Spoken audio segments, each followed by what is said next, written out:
तो इस क्वेश्चन में हमको दो चार्जेस Q1 और Q2 दे रखे हैं। Q1 और Q2 का सम है Q। हमें Q1 और Q का रेशियो बताना है जिसके लिए फोर्स F मैक्सिमम हो। तो सबसे पहले दो चार्जेस Q1 और Q2, उनके बीच में फोर्स कितना होगा, तो Coulomb's law F = 1/4πε0 Q1 Q2/r²। तो हमने फोर्स को मैक्सिमम करना है, तो फोर्स को मैक्सिमम करने के लिए हमें उसके डिफरेंशिएशन को 0 के इक्वल करना पड़ेगा। ये मैक्सिमम मिनिमा का मेथड होता है स्टूडेंट्स। तो सबसे पहले अब इसका डिफरेंशिएशन, फोर्स का डिफरेंशिएशन करना है, लेकिन हमारे पास यहाँ पे दो वेरिएबल हैं Q1 और Q2, तो हम इसको एक सिंगल वेरिएबल में लेके आएंगे। तो कैसे, Q1 + Q2 = Q गिवन है, तो यहाँ से हमने Q2 की वैल्यू निकाल ली। वो Q2 की वैल्यू यहाँ पुट करी है तो ये आ गया। पहले Q2 की जगह Q - Q1, Q1 से अंदर इंटू कर दिया, ये बन गया। अब for maximum value of F, तो ये याद रखिए मैक्सिमम वैल्यू निकालनी है तो उसके डिफरेंशिएशन को इक्वल टू 0। तो Q1 के रिस्पेक्ट में वेरिएबल जो Q1 था हमारा, उसके रिस्पेक्ट में डिफरेंशिएशन करा तो dF/dQ1 = 0। तो d/dQ1 यानी Q1 के रिस्पेक्ट में डिफरेंशिएशन हो रहा है, किसका हो रहा है, F का। तो F की जगह हमने ये वैल्यू पुट करी है, ये वैल्यू पुट करी है = 0। अब जब इसका डिफरेंशिएशन होगा, Q1 के रिस्पेक्ट में डिफरेंशिएशन हो रहा है स्टूडेंट्स, तो कांस्टेंट बाहर आएगा। तो कांस्टेंट क्या है, 1/4πε0 कांस्टेंट है, r² कांस्टेंट है, तो ये पूरा डिफरेंशिएशन से बाहर आ गया। अंदर बचा Q1 - Q1²। तो इसका डिफरेंशिएशन हो रहा है Q1 के रिस्पेक्ट में, तो Q1 के रिस्पेक्ट में Q1 का Q तो ऐसे ही रहेगा, ये कांस्टेंट है। Q1 का हो गया 1, जैसे x के रिस्पेक्ट में x का 1 होता है, वैसे ही Q1 के रिस्पेक्ट में Q1 का 1 हो गया। तो Q बचा और -Q1² का हो गया 2Q1। नेक्स्ट स्टेप में ये कांस्टेंट गया 0 में, तो Q - 2Q1 = 0, तो 2Q1 = Q, तो Q1/Q = 2 इधर चल जाएगा, RHS 1/2। ये answer. Question number 17, what is the force between two small charged spheres having charges of 2 × 10⁻⁻7 coulomb and 3 × 10⁻⁻7 coulomb placed 30 cm apart in air। तो इस क्वेश्चन में स्टूडेंट Q1 दिया है, Q2 दिया है और उनके बीच का डिस्टेंस R दे रखा है। तो सीधे आप कूलम्ब्स लॉ का फॉर्मूला F = 1/4πε0 Q1 Q2/r² लगा के सीधे इसका आंसर निकाल लेंगे।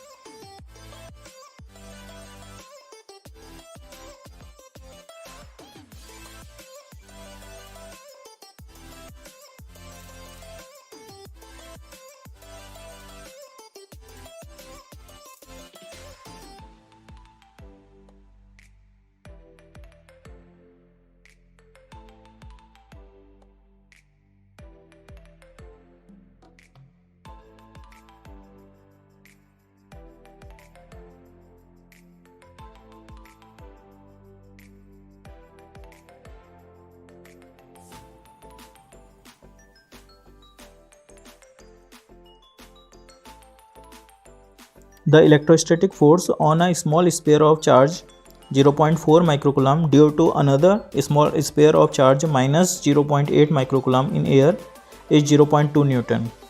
What is the distance between two spheres?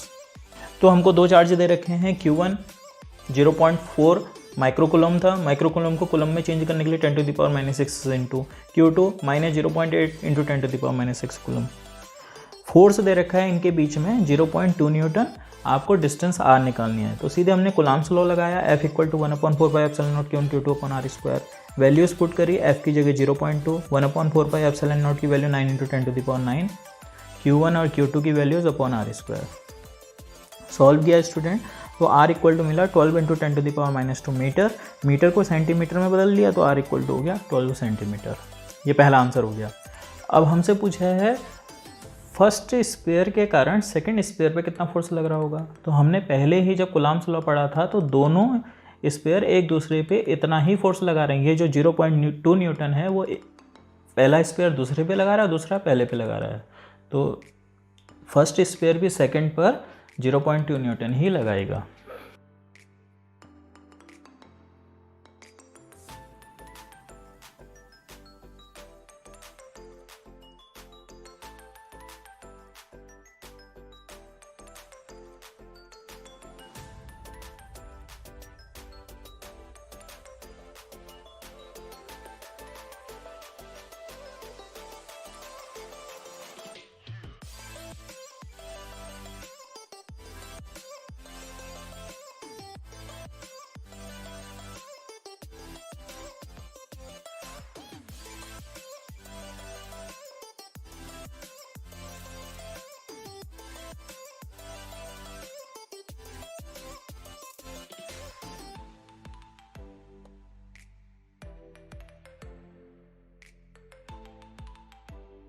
4 point charges QA, QB, QC and QD are located at the corners of a square ABCD of side 10 cm. What is the force on charge 1 microcoulomb placed at the center of the square? तो इस question में student एक square है, square की side हमको 0.1 metre given है। इस square के 4 कॉर्नर्स पे चार्जेस ऐसे रखे हैं। हमें इसके सेंटर पे, सेंटर क्या होगा, सबसे पहले डायगोनल का इंटरसेक्शन पॉइंट, तो ये सेंटर हो गया जिसे हमने O से दिखा दिया। यहाँ पर 1 माइक्रोकूलम का एक और चार्ज रखा है, इस पर नेट फोर्स बताना है। ये यहाँ पे 1 माइक्रोकूलम है तो 1 माइक्रोकूलम पॉजिटिव और ये 2 माइक्रोकूलम पॉजिटिव, तो ये इसको रिपेल करेगा, जिसकी वजह से इसके कारण यहाँ पे जो फोर्स लगेगा वो अपोजिट डायरेक्शन में रिपेल कर रहा है, तो फोर्स अपोजिट डायरेक्शन में, तो इसके कारण यहाँ पे 1 माइक्रोकूलम पे जो फोर्स लगाया उसे हमने FA से दिखाया। ठीक इसके अपोजिट देखिए C, ये भी इस पर अप्लाई करेगा फोर्स, तो ये इस पर कहाँ को अप्लाई करेगा, फिर रिपल्सिव फोर्स इस डायरेक्शन में। अब इसके लिए देखिए ये नेगेटिव है और ये पॉजिटिव है 1 माइक्रोकूलम, तो नेगेटिव और पॉजिटिव एक दूसरे को अट्रैक्ट करेंगे, तो इसकी वजह से जो इस पर फोर्स लगेगा इस डायरेक्शन में, तो F भी देखो B की ओर है, ऐसे ही D भी नेगेटिव है तो इस डायरेक्शन में फोर्स FD। अब बिकॉज ये स्क्वायर है तो स्क्वायर का जो सेंटर होता है वो चारों वर्टेक्स से इक्वल डिस्टेंस पे होता है, तो OA equal to OB equal to OC equal to OD, मतलब ये डिस्टेंसेस इक्वल हैं। अगर ये डिस्टेंस इक्वल हैं तो ये जो यहाँ पे फोर्स लगा रहा है, तो Coulomb law F equal to 1/4 pi epsilon naught Q1 Q2 upon R square, Q1 Q2 upon R square, और इसके लिए देखिए 1/4 pi epsilon naught Q1 Q2 upon R square. तो यानी ये जितना फोर्स यहाँ पे FA लगाएगा उतना ही फोर्स ये यहाँ पे FC लगाएगा, लेकिन इनके डायरेक्शन क्या है, अपोजिट है, तो FA and FC are equal and opposite. ऐसे ही FB और FD इक्वल एंड अपोजिट, तो FA एंड FC और FB एंड FD इक्वल हैं बट अपोजिट इन डायरेक्शन। तो अगर इक्वल और अपोजिट होते हैं तो क्या करेंगे, FA FC को कैंसिल कर देगा, FB FD को कैंसिल कर देगा। Net force on charge at O is 0।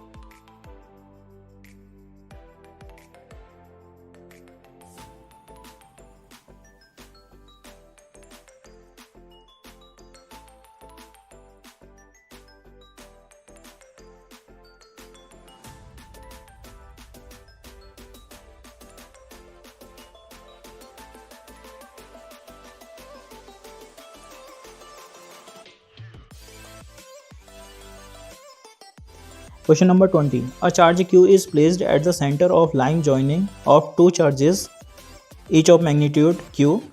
Prove that the system of three charges will be equilibrium if Q equal to -Q/4. तो सबसे पहले तो सॉरी इस क्वेश्चन के लिए स्टूडेंट, बिकॉज ये क्वेश्चन यहाँ पर गलती से आ गया है। ये क्वेश्चन हमारे आगे आने वाले टॉपिक से रिलेटेड है। अब यहाँ पे आ गया है तो कर लेते हैं। तो वो टॉपिक है इलेक्ट्रिक पोटेंशियल एनर्जी। तो अगर दो चार्जेस Q1 और Q2 R डिस्टेंस पे रखे हैं तो ये एक सिस्टम हो गया, और इस सिस्टम की एनर्जी होती है U equal to 1/4 pi epsilon naught Q1 Q2 upon R। Coulomb's law जैसा ही फॉर्मूला है, बस वहाँ पे कूलॉम्स लॉ में R स्क्वायर होता है, यहाँ पे R है, और इसी को हम K भी बोलते हैं, तो K Q1 Q2 upon R। तो दो चार्ज का एक सिस्टम है तो उनकी एनर्जी इतनी होती है। तो यहाँ पर हमको दो चार्ज Q दिए हैं, उनके मिड पॉइंट पे एक चार्ज स्मॉल q रखा है, तो हमने इनके बीच का डिस्टेंस x मान लिया, तो ये भी x होगा। अब ये सिस्टम इक्विलिब्रियम में है ऐसा बोला है। अगर सिस्टम इक्विलिब्रियम में है तो इसकी टोटल पोटेंशियल एनर्जी 0 होगा। तो अब वो जो फॉर्मूला है वो दो चार्ज के लिए है। तो देखिए यहाँ पे इस सिस्टम में दो चार्ज के कितने पेयर बनेंगे। तो पहले हम ये और ये चार्ज ले लें, एक पेयर बना A और B चार्ज का Q का, दूसरा पेयर बना Q और स्मॉल q का, तीसरा पेयर बना Q और Q का। तो तीन पेयर हैं, तो उन तीनों के लिए पोटेंशियल एनर्जी उनका सम। तो सबसे पहले since system is equilibrium therefore U A B इनकी potential energy plus U A O इनकी potential energy plus U B O इनकी पोटेंशियल एनर्जी इक्वल टू 0। अब फॉर्मूला यही अप्लाई कर रखा है, तो के Q1 Q2 अपॉन डिस्टेंस, यहाँ से यहाँ तक की डिस्टेंस है 2x। अब ए ओ के लिए, इनके लिए के Q1 Q2 अपॉन डिस्टेंस है x, इनके लिए के Q1 Q2 अपॉन x। तो इसमें कॉमन आ गया K Q upon X, K Q upon X, K Q upon X, K Q upon X common. तो यहाँ बचा है क्यू अपॉन 2, यहाँ small Q plus small Q equal to 0। तो ये जो कांस्टेंट है गया 0 में, तो क्यू अपॉन 2 ये दोनों ऐड हो गए 2q, तो 2q equal to Q by 2 minus Q by 2, तो q इक्वल टू ये 2 जाएगा डिनोमिनेटर में, तो Q by 4।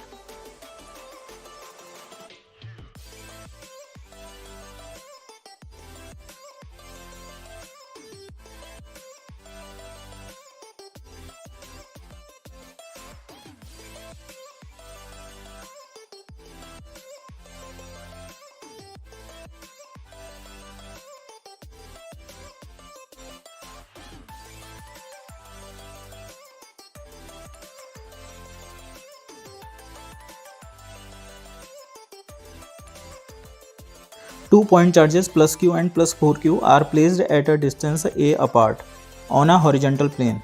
Where should the third charge be placed for it to be in equilibrium? तो इस क्वेश्चन में हमें दो चार्ज प्लस क्यू और प्लस 4q दे रखे हैं, इनके बीच का डिस्टेंस है a। अब कह रहा है एक थर्ड चार्ज कितना है वो हमको कुछ नहीं बोला है, तो हमने मान लिया q है वो। तो थर्ड चार्ज इनके बीच में कहाँ पे रखें कि ये जो चार्ज आपने थर्ड चार्ज रखा है ये इक्विलिब्रियम में आ जाए। कोई चार्ज इक्विलिब्रियम में कब आएगा? जब उस पर नेट फोर्स 0 होगा। इससे पिछले क्वेश्चन में देखिए स्टूडेंट, वहाँ पे कहा था सिस्टम इज इन इक्विलिब्रियम। इससे पिछले क्वेश्चन में कहा था सिस्टम इज इन इक्विलिब्रियम। अगर सिस्टम इक्विलिब्रियम में होगा तो उसकी total potential energy equal to 0 करेंगे, और अगर कोई चार्ज इक्विलिब्रियम में है तो यानी उस पर नेट फोर्स 0 होगा। अब इस पर कौन फोर्स लग रहे हैं? तो सबसे पहले ये जो प्लस क्यू है ये इस पर फोर्स लगाएगा। कैसे लगाएगा? दोनों प्लस प्लस हैं तो रिपल्सिव फोर्स है तो इस डायरेक्शन में। 4q इस पर फोर्स अप्लाई करेगा इस डायरेक्शन में, और ये दोनों फोर्स अगर इक्वल हो जाएं तो नेट फोर्स 0 हो जाएगा। तो प्लस क्यू चार्ज के इक्विलिब्रियम में होने के लिए FA और FB दोनों फोर्स बराबर होने चाहिए। तो हमने यही करा है, charge at C is in equilibrium if FA equal to FB। तो FA की जगह force between plus Q and plus Q, K Q1 Q2 upon distance square. FB इसकी वजह से इस पे फोर्स, तो के Q1 Q2 upon distance square. अब देखिए के क्यू क्यू ये कैंसिल हो गए, तो 1 अपॉन एक्स स्क्वायर यहाँ, और यहाँ बचा है 4 अपॉन a माइनस एक्स का स्क्वायर। स्क्वायर रूट ले लिया दोनों ओर, तो ये हो गया 1 अपॉन एक्स, ये हो गया 2 upon a minus X. Cross multiply, तो 2x equal to a minus X, तो 3x equal to a, then x equal to a/3। यानी थर्ड चार्ज को हमने प्लस क्यू चार्ज से a/3 डिस्टेंस पे रखना होगा।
तो सबसे पहले एक इक्विलेटर ट्रायंगल है जिसकी साइड 10 सेंटीमीटर दे रखी है, तो मीटर में हो गई वो 0.1 metre.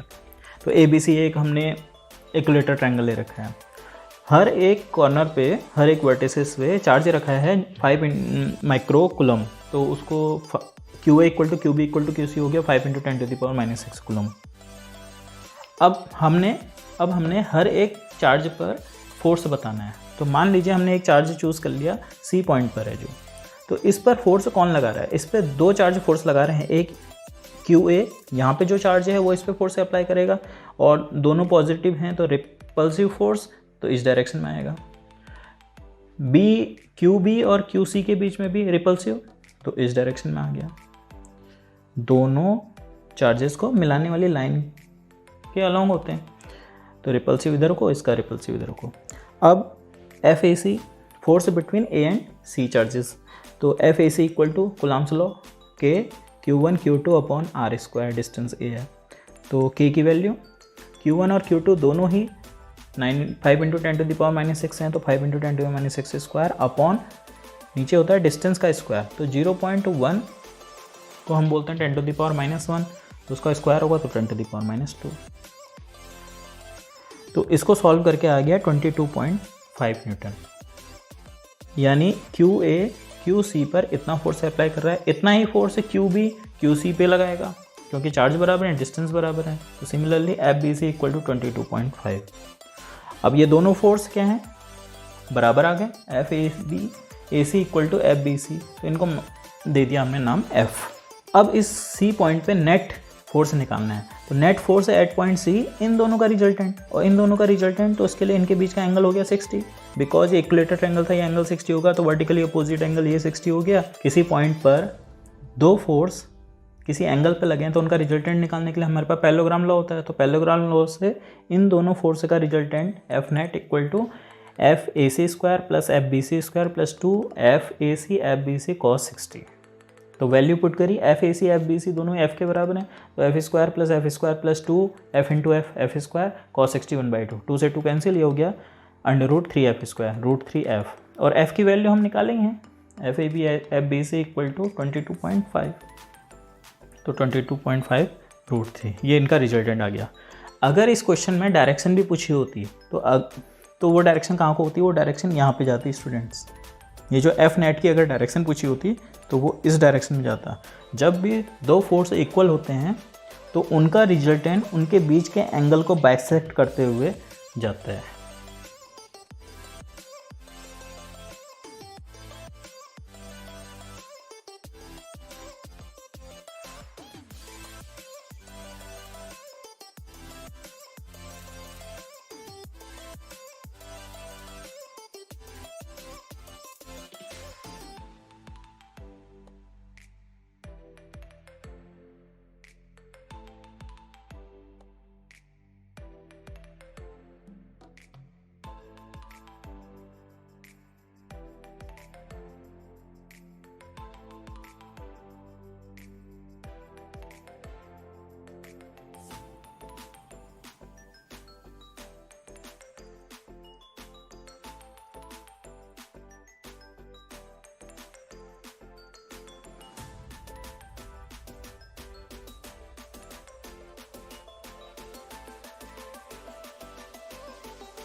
Two small spheres, each having a mass of 0.1 gram, are suspended from a point by threads 20 cm long.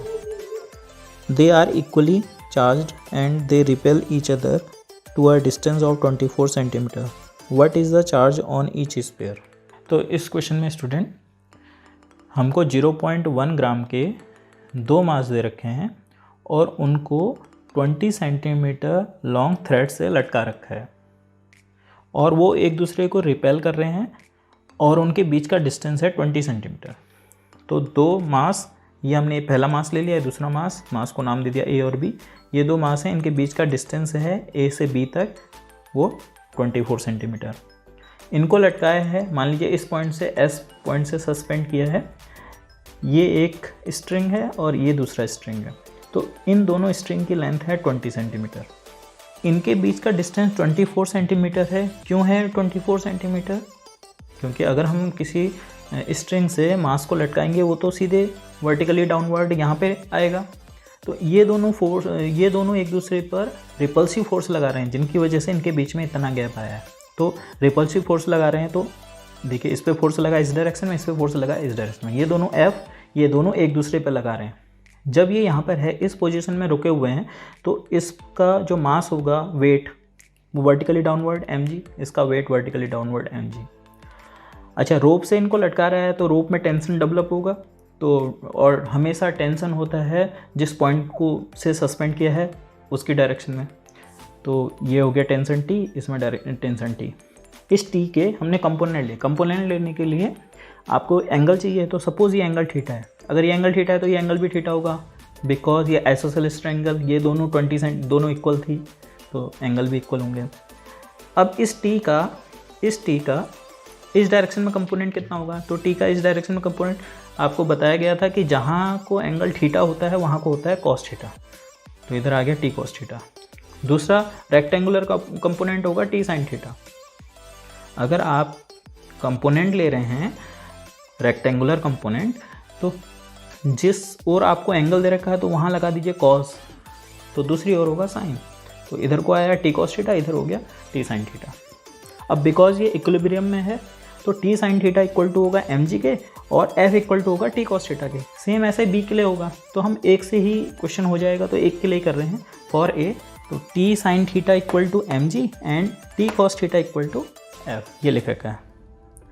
अब देखिए अगर हम इनको डिवाइड कर दें तो T से T cancel, tan theta equal to mg upon F। अब टेन थीटा इस ट्रायंगल में अगर मैं टेन थीटा लगा लूँ तो टेन थीटा निकालने के, टेन थीटा होता है परपेंडिकुलर अपॉन बेस, तो परपेंडिकुलर ये हो गया SC और बेस हो गया AC, तो SC अपॉन AC। अब SC की वैल्यू नहीं है हमारे पास, तो SC की वैल्यू कैसे निकलेगी? इस ट्रायंगल में PJT लगा के। तो SC इक्वल टू होगा perpendicular equal to under root hypotenuse square minus base square. तो ये करके हमने SC की वैल्यू निकाल ली 16 सेंटीमीटर। तो SC है 16, AC तो मिड पॉइंट है इसका, तो AC होगा, ये पूरा 24 था तो ये 12, तो 16 अपॉन 12 इक्वल टू M। मास हमको दे रखा था 0.1 ग्राम, तो ग्राम को हमने kg में बदल दिया 10⁻³ 9.8 G की वैल्यू अपॉन F। अच्छा, यहाँ पे हमने इसको kg में लिया है, SI यूनिट में कन्वर्ट किया है, यहाँ हमने नहीं किया बिकॉज यहाँ पे रेशियो है, तो रेशियो में चेंज करने की कोई ज़रूरत नहीं होती है। ये दोनों ही सेंटीमीटर में है, सेंटीमीटर से सेंटीमीटर वैसे भी कैंसिल होगा, अगर आप मीटर में भी चेंज कर लेंगे तब भी कोई फ़र्क नहीं पड़ना। तो यहाँ से अब F को इधर ले आए LHS में, तो F और ये 3 यहाँ न्यूमरेटर में मल्टीप्लाई हो जाएगा और 4 डिनोमिनेटर में, 3/4। तो इसको सॉल्व करके आ गया 7.4 × 10⁻⁻4 न्यूटन। अब हमने तो चार्ज बताना है, इन दोनों स्पेयर्स पे चार्ज कितना होगा ये बताना है। तो चार्ज कैसे निकलेगा? अब हम F के लिए कूलम्ब्स लॉ लगा देते हैं।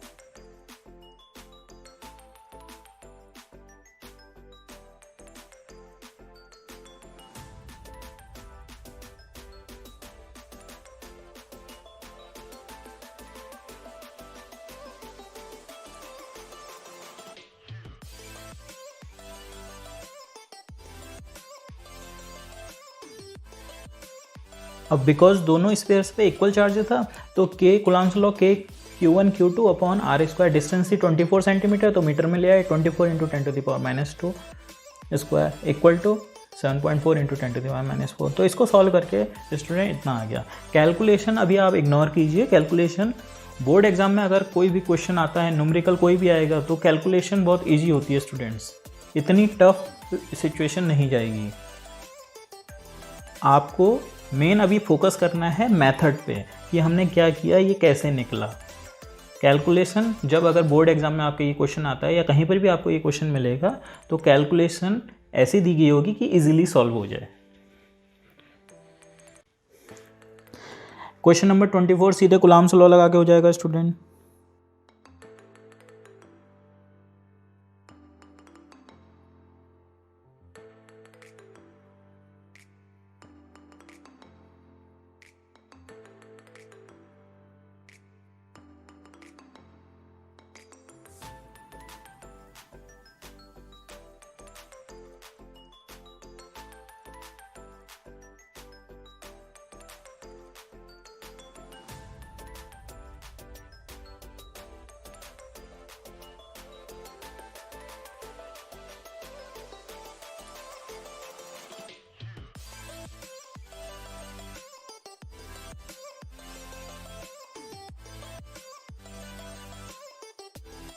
charges Q1 and Q2 lie on x-axis at point x equal to -4 cm and x equal to 4 cm respectively. How must Q1 and Q2 related so that the net electrostatic force on a charge placed at +2 cm is 0. तो दो charge हैं Q1 और Q2, ये मान लीजिए x axis है, Q1 रखा है -4 सेंटीमीटर पे और Q2 रखा है +4 सेंटीमीटर। वो कह रहा है थर्ड चार्ज 2 सेंटीमीटर पे, तो थर्ड चार्ज दिया नहीं है तो हमने Q मान लिया, वो 2 सेंटीमीटर पे रखा है, तो 2 सेंटीमीटर इसका मिड पॉइंट होगा, ये 0 ओरिजिन है, यहाँ पे थर्ड चार्ज है। अब इस थर्ड चार्ज पर नेट फोर्स 0 है, तो हमें Q1 और Q2 में रिलेशन लाना है। अगर इस पर नेट फोर्स 0 है तो फिर वही देखिए, Q2 जो A पॉइंट पर जो चार्ज है वो इस पर फोर्स लगाएगा, रिपल्सिव फोर्स, तो इस डायरेक्शन में। B पॉइंट पे जो चार्ज है वो इस पर फोर्स लगाएगा, रिपल्सिव फोर्स, इस डायरेक्शन में। तो अगर Q पॉइंट पे नेट फोर्स 0 है तो ये दोनों फोर्स इक्वल एंड अपोजिट होंगे। तो F इक्वल टू F भी कर दिया, तो F है K Q1 into Q upon यहाँ से लेके यहाँ तक डिस्टेंस कितना होगा स्टूडेंट? तो ये डिस्टेंस देखो, ये है 4 और ये है 2, तो 4 + 2 इनके बीच का डिस्टेंस, तो यहाँ से यहाँ तक है 4, यहाँ से यहाँ तक है 2, तो ये डिस्टेंस होगा 4 - 2। तो Q1 K Q और K Q कैंसिल हो गए, तो यहाँ बचा Q1 अपॉन 6 का स्क्वायर 36, यहाँ पे Q2 अपॉन 2 का स्क्वायर 4, 4 से 36 कैंसिल हो गया 9 टाइम, तो Q1 equal to 9 Q2।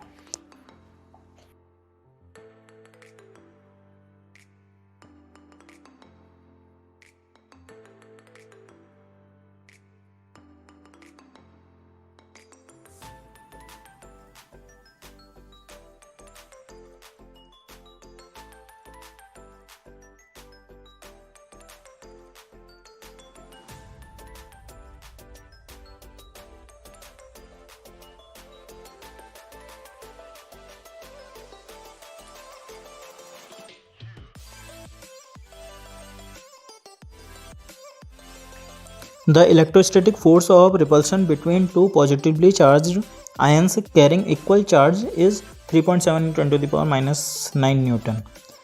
If their separation is 5 angstrom, how many electrons are missing from each ion? अगर चार्ज इक्वल है तो Q1 equal to Q2 equal to Q मान लिया, और कितने इलेक्ट्रॉन मिसिंग है तो Q इक्वल टू N ही लगा दिया। अब F दे रखा है फोर्स इतना, R उनके बीच का डिस्टेंस है 5 एंगस्ट्रॉम दिया था, एंगस्ट्रॉम को मीटर में बदलने के लिए 10⁻⁻10 से मल्टीप्लाई, तो Coulomb's law F equal to K Q1 Q2 upon R square. F की जगह वैल्यू पुट करी है K, Q1 और Q2 दोनों की जगह NE, तो NE की वैल्यू हम जानते हैं 1.6 × 10⁻19, तो NE स्क्वायर हो गया, Q1 भी यही है Q2 भी यही है, अपॉन डिस्टेंस का स्क्वायर ये हो गया। तो इसको सॉल्व किया स्टूडेंट, तो यहाँ से N स्क्वायर आ गया 4.01, तो अप्रॉक्स अगर ले लें तो N स्क्वायर आ गया 4, तो N इक्वल टू 2। तो पॉइंट्स में वैसे भी इलेक्ट्रॉन होंगे नहीं, तो होल नंबर ही लेने पड़ेंगे, तो इसका मतलब कितने इलेक्ट्रॉन मिसिंग हैं, तो 2 इलेक्ट्रॉन्स मिसिंग है।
27. Consider three charges Q1, Q2, Q3 each equal to Q at the vertices of an equilateral triangle of side L.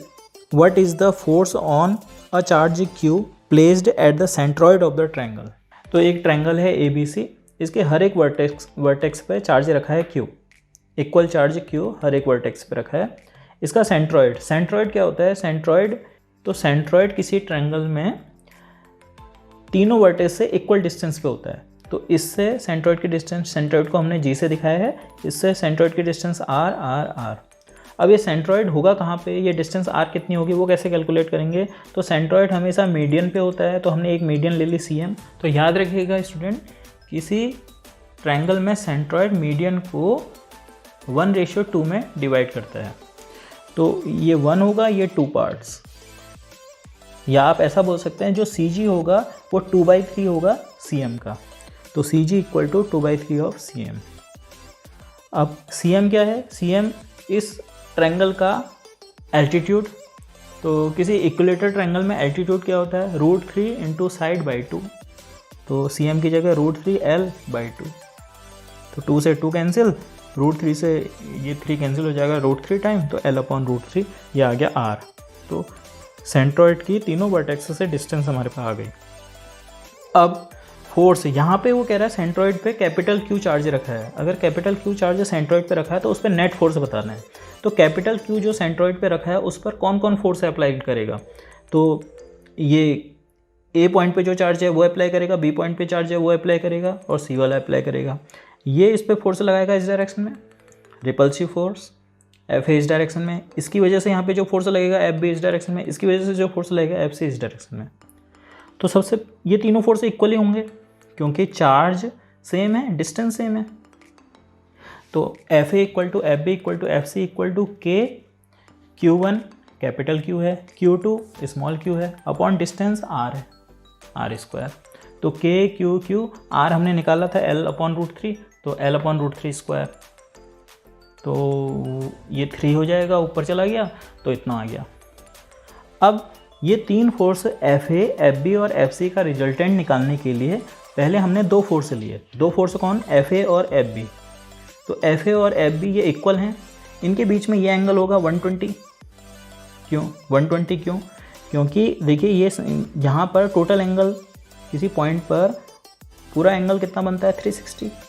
और ये FA, FB, FC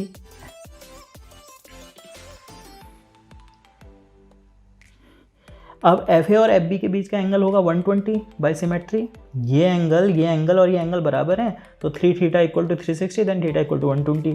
तो FA और FB के बीच का एंगल 120 है, तो इनका resultant by parallelogram law F' equal to FA² plus FB² plus 2 FA FB cos 120. cos 120 -1/2, तो 2 से 2 कैंसिल, तो ये -FA² प्लस FA² से कैंसिल, तो बचा ये FA², तो FA आ गया. F' equal to FA. और अभी मैंने कुछ क्वेश्चन पहले बोला था आपसे कि अगर दो फोर्स इक्वल होते हैं तो उनका जो रिजल्टेंट होता है उनके बीच के एंगल को बाइसेक्ट करते हुए जाता है. तो ये दोनों इक्वल थे, इनके बीच का जो इनका जो रिजल्टेंट होगा वो इनके बीच के एंगल को बाइसेक्ट करते हुए जाएगा, यानी इस डायरेक्शन में जाएगा F'. तो ये दो फोर्स तो गए, अब इनका हमने रिजल्टेंट निकाल लिया F'. अब दो फोर्स और बचे हमारे पास F' और FC. अब F' और FC देखिए अपोजिट हैं, तो इनका रिजल्टेंट कैसे आएगा? तो माइनस करके देंगे सीधे. तो नेट फोर्स, यहाँ पर नेट फोर्स कितना होगा? F net equal to F' minus FC. F' minus FC. F' की वैल्यू FA और FC की वैल्यू FA के इक्वल थी, तो 0. तो सेंट्रॉइड पे जो कैपिटल Q चार्ज था उस पर नेट फोर्स 0. तो स्टूडेंट याद रखिए हमारे पास तीन फोर्स थे, एक ही पॉइंट पे तीन फोर्स थे. तो पहले हमने दो का रिजल्टेंट निकाला F', फिर F' और FC का रिजल्टेंट निकाला. क्वेश्चन नंबर 28 और 29 इनके जैसे क्वेश्चन मैं ऊपर करा चुका हूँ स्टूडेंट, तो आप खुद ट्राई कीजिएगा. 28 का आंसर है 3.92 न्यूटन और 29 का आंसर है 31.4 न्यूटन.